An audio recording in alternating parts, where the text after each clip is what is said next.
മോനെ നോക്കിയേ, എന്താ ഗ്രേവി! നല്ല നാടൻ കൂണ് കൊണ്ട് ഇങ്ങനെ ഗ്രേവിയൊക്കെ ഉണ്ടാക്കിയിട്ട് ഈ നല്ല മഴക്കാലത്ത് നല്ല തണുപ്പിൽ നല്ല ചൂടുള്ള പൊറാട്ടയെ നല്ല ചപ്പാത്തിയൊക്കെ എടുത്ത് ഇങ്ങനെ കൂട്ടി കഴിച്ചാലുണ്ടല്ലോ, ആഹാ അന്തസ്. ഹായ് സുഹൃത്തുക്കളെ, നമസ്കാരം. രാവിലെ എണീറ്റ് വാതിൽ തുറന്നപ്പോഴാണ് 2-3 അതിഥികൾ മുറ്റത്തിരിക്കുന്നത് കണ്ടത്. നല്ല മഴ ഉണ്ട് കേട്ടോ രാവിലെ. അപ്പം എന്താണെന്ന് ഞാൻ കാണിച്ചു തരാം.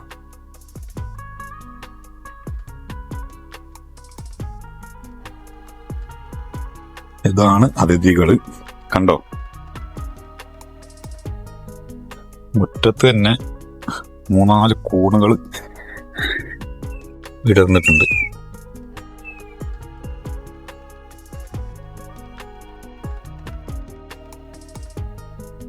ഇവിടെയുണ്ട് 2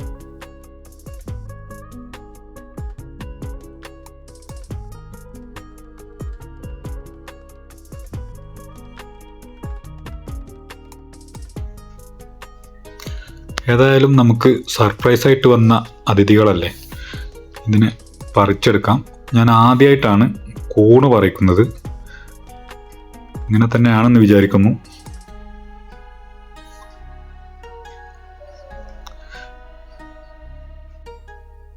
അപ്പം ഇന്ന് ഇത് വെച്ചിട്ട് നമുക്കൊരു കറി വെക്കട്ടോ, കൂണിന്റെ കറി. ഒരു മഷ്റൂം ഗ്രേവി, അടിപൊളി. അതാണ് ഇന്നത്തെ വീഡിയോ. ഓക്കെ, ഇത് മണ്ണിൽ നിന്ന് എടുക്കുന്നത് കൊണ്ട് തന്നെ നന്നായിട്ട് ക്ലീൻ ചെയ്യണം. ഇതിൻ്റെ തൊലിയൊക്കെ കളഞ്ഞ് മണ്ണൊക്കെ ക്ലീൻ ചെയ്ത് നന്നായിട്ട് കഴുകിയെടുക്കുക. എന്നിട്ട് ചെറിയ കഷ്ണങ്ങളായിട്ട് അരിഞ്ഞെടുക്കുക. അപ്പോൾ ഞങ്ങളിവിടെ ഉണ്ടാക്കുന്നത് ഒരു കൂണ് കൊണ്ട് ഒരു നല്ല ഗ്രേവിയാണ്, തിക്ക് ഗ്രേവിയാണ്. ഇതുണ്ടാക്കുന്നത് വൈഫാണ്, വോയിസ് ഓവർ ഞാൻ കൊടുക്കാം. അപ്പോൾ അതിനായിട്ട് നല്ലൊരു മൺചട്ടി എടുത്തിട്ടുണ്ട്. അതിലേക്ക് നല്ല നാടൻ വെളിച്ചെണ്ണ ഉറച്ചു പോയിട്ടുണ്ട്, കാരണം നല്ല മഴയാണ്, പിന്നെ വയനാടിൻ്റെ കാലാവസ്ഥയും.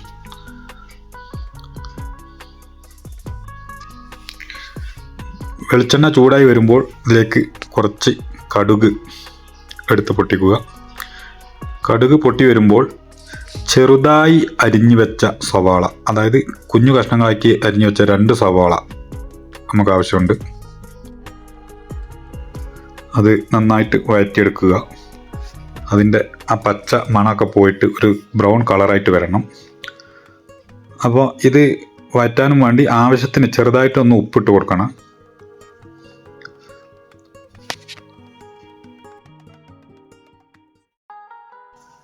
സവാള ചെറുതായി ഒന്ന് മൂത്ത് വരുമ്പോൾ ഇതിലേക്ക് നമ്മൾക്ക് ഇഞ്ചി വെളുത്തുള്ളി പേസ്റ്റ് ആഡ് ചെയ്യുക. ഒരു സ്പൂണോളം വേണ്ടി വരും. എന്നിട്ട് വീണ്ടും നന്നായിട്ട് വഴറ്റിയെടുക്കുക. വെളുത്തുള്ളി പേസ്റ്റ് ഇട്ടുകൊണ്ട് അടി പിടിക്കാതെ നോക്കണം, നന്നായിട്ട് ഇളക്കിയെടുക്കുക. ഈ ഉള്ളിയുടെയും വെളുത്തുള്ളിൻ്റെയൊക്കെ പച്ചമണം മാറി നല്ലൊരു ബ്രൗൺ കളറായി വരണം. അപ്പോൾ നമുക്ക് അതിലോട്ട് മസാല ആഡ് ചെയ്യാൻ തുടങ്ങാം. ഇപ്പോൾ ഏകദേശം കളറൊക്കെ മാറിയിട്ടുണ്ട്. അപ്പോൾ നമുക്ക് മസാല ആഡ് ചെയ്യാം. ആദ്യം കുറച്ച് മഞ്ഞൾപ്പൊടി, 1 സ്പൂണ് മുളക് പൊടി, പിന്നെ വേണ്ടത് മല്ലിയാണ്, അതൊരു 1.5 സ്പൂണ് മല്ലിപ്പൊടി, പിന്നെ കുറച്ച് ഗരം മസാല. ഇത് നന്നായിട്ടൊന്ന് ഇളക്കിയെടുക്കുക. തീ നന്നായിട്ട് കുറച്ച് വെക്കണം, ലോ ഫ്ലെയിമിൽ വെക്കുക, അല്ലെങ്കിൽ കരിഞ്ഞു പോകും. ഇനി ഇതിലോട്ട് അല്പം 1 സ്പൂണ് കുരുമുളകും അതേപോലെ 3/4 ടീസ്പൂണ് കാശ്മീരി ചില്ലിയും കൂടി ആഡ് ചെയ്യുക. എന്നിട്ട് വീണ്ടും നന്നായിട്ട് വഴറ്റിയെടുക്കുക. എത്രത്തോളം നമ്മൾ വഴറ്റിയെടുക്കുന്നു അത്രത്തോളം ഗ്രേവിയുടെ ടേസ്റ്റും കൂടും. കരിഞ്ഞു പോകാതെ ശ്രദ്ധിക്കണം.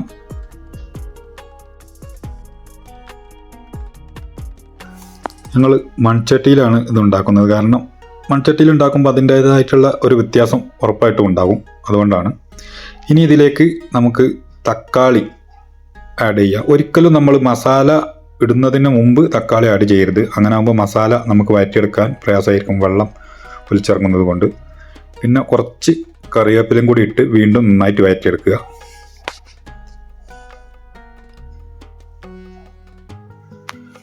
ഇനി ബാക്കി കുറച്ചുകൂടി ഉപ്പ് ചേർക്കുക. നേരത്തെ നമ്മൾ ഉള്ളി വഴറ്റാൻ വേണ്ടി മാത്രമാണ് കുറച്ച് ഉപ്പിട്ടത്. ഇനി ആവശ്യത്തിനുള്ള ഉപ്പും കൂടി ചേർക്കുക. അത് ആവശ്യത്തിനനുസരിച്ച് ഓരോരുത്തരുടെ ഉപ്പിൻ്റെ ടേസ്റ്റ് അനുസരിച്ച്. ഇനി കുറച്ച് വെള്ളം കൂടി ചേർക്കുക, വളരെ കുറച്ച്. അത് ചുടുവെള്ളം ആയാൽ നല്ലത്, ഇനി സാധാ വെള്ളമായാലും കുഴപ്പമൊന്നുമില്ല. വളരെ കുറച്ച് വെള്ളം മാത്രമേ ചേർക്കാൻ പാടുള്ളൂ, കാരണം കൂണാണ് നമ്മൾ ഗ്രേവി ആക്കുന്നത്, കാരണം കൂണിൽ നിന്ന് വെള്ളം ഇറങ്ങും. അതുകൊണ്ട് വളരെ കുറച്ച് വെള്ളം മാത്രം ചേർത്തിട്ട് ഒന്ന് ഇളക്കിയിട്ട് നമുക്ക് ഇതൊന്ന് മൂടി വെച്ചിട്ട് ഈ ഗ്രേവിയൊക്കെ ഒന്ന് സെറ്റാകാൻ വേണ്ടി ഒന്ന് മൂടി വെക്കാം. നന്നായിട്ടൊന്ന് തിളച്ച് വരണം. അപ്പോൾ അതുവരെ ഒരു 1-2 മിനിറ്റ് ഒന്ന് മൂടി വെച്ച് വേവിച്ചെടുക്കാം. ഇപ്പോൾ നന്നായിട്ട് തിളച്ച് വന്നിട്ടുണ്ട്. ആ മസാലകളും ഉള്ളിയും തക്കാളിയും ഒക്കെ ഒന്ന് ചേർന്നിട്ടുണ്ട്. ഇനി നമുക്ക് ഇതിലോട്ട് അരിഞ്ഞു വെച്ച കൂണ് ചേർക്കാം. എന്നിട്ട് നന്നായിട്ടൊന്ന് ഇളക്കിയെടുക്കുക. ആ ഗ്രേവിയും കൂണും കൂടെ നന്നായിട്ടൊന്ന് മിക്സ് ആകണം. അതുവരെ നന്നായിട്ടൊന്ന് ഇളക്കിയെടുക്കണം കേട്ടോ. എന്നിട്ട് നമുക്ക് ഇതൊന്ന് മൂടി വെച്ചിട്ട് വേവിച്ചെടുക്കാം. തീ കൂടാതെ ശ്രദ്ധിക്കുക. കൂടുതലായിട്ട് തീ വേണ്ട, കാരണം അടി പിടിച്ചു പോകും, വെള്ളം കൂടുതലായിട്ട് ഒഴിക്കാത്തത് കൊണ്ട്.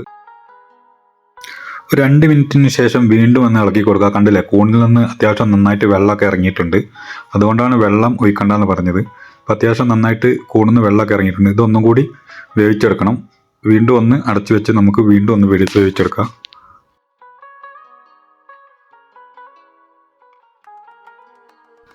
അപ്പോൾ നമ്മുടെ കൂണ് കറി ഇവിടെ റെഡി ആയിട്ടുണ്ട്. മഷ്റൂം ഗ്രേവി ഏകദേശം ഒരു 10-11 മിനിറ്റോളം വേവിച്ചെടുക്കണം. ഇനി ഇതിലോട്ട് നമ്മൾ ചേർക്കേണ്ടത് ലേശം പച്ച വെളിച്ചെണ്ണ, അതേപോലെ തന്നെ കുറച്ച് കറിവേപ്പിലയും കൂടി ചേർത്ത് ഒന്ന് ഇളക്കിയെടുക്കുക. അത് മാത്രം മതി. ഇങ്ങനെയാണ് കൂണ് കറി ഉണ്ടാക്കുന്നത്. ഈ കറി കുറച്ചുകൂടി തിക്കായിട്ട് മാറും ഒന്ന് ചൂടാറുമ്പോൾ. കൂണ് നമ്മൾ പല രീതിയിൽ കറി വെക്കാറുണ്ട്. ചിലപ്പോൾ തേങ്ങ അരച്ച് വെക്കും, ചിലപ്പോൾ കൂണ് തോരനായിട്ട് വെക്കാറുണ്ട്. പക്ഷേ എനിക്ക് ഏറ്റവും ഇഷ്ടപ്പെട്ടത് ഈ രീതിയാണ്, തിക്കായിട്ടുള്ള ഗ്രേവിയുള്ള ഒരു കൂണ് കറി. ഇതാകുമ്പോൾ നമുക്ക് എല്ലാത്തിനും ഉപയോഗിക്കാം. ചപ്പാത്തി, പൊറോട്ട, അതേമാതിരി ചോറ്, ഇങ്ങനെയൊക്കെ നമുക്ക് എല്ലാത്തിനും നമുക്ക് കൂട്ടി ഉപയോഗിക്കാൻ പറ്റും. അതുകൊണ്ടാണ് ഇങ്ങനെ വെക്കുന്നത്. ഇത് ഒന്ന് നിങ്ങൾ ട്രൈ ചെയ്ത് നോക്കൂ. നല്ല ടേസ്റ്റാണ്, അടിപൊളി ടേസ്റ്റാണ്. ഈ മഴക്കാലത്ത് നിങ്ങൾക്ക് കൂണ് കിട്ടുകയാണെങ്കിൽ ഇങ്ങനെ കറി വെച്ചിട്ട് ഒന്ന് അഭിപ്രായം കമൻ്റായിട്ട് രേഖപ്പെടുത്തണേ. Thank you.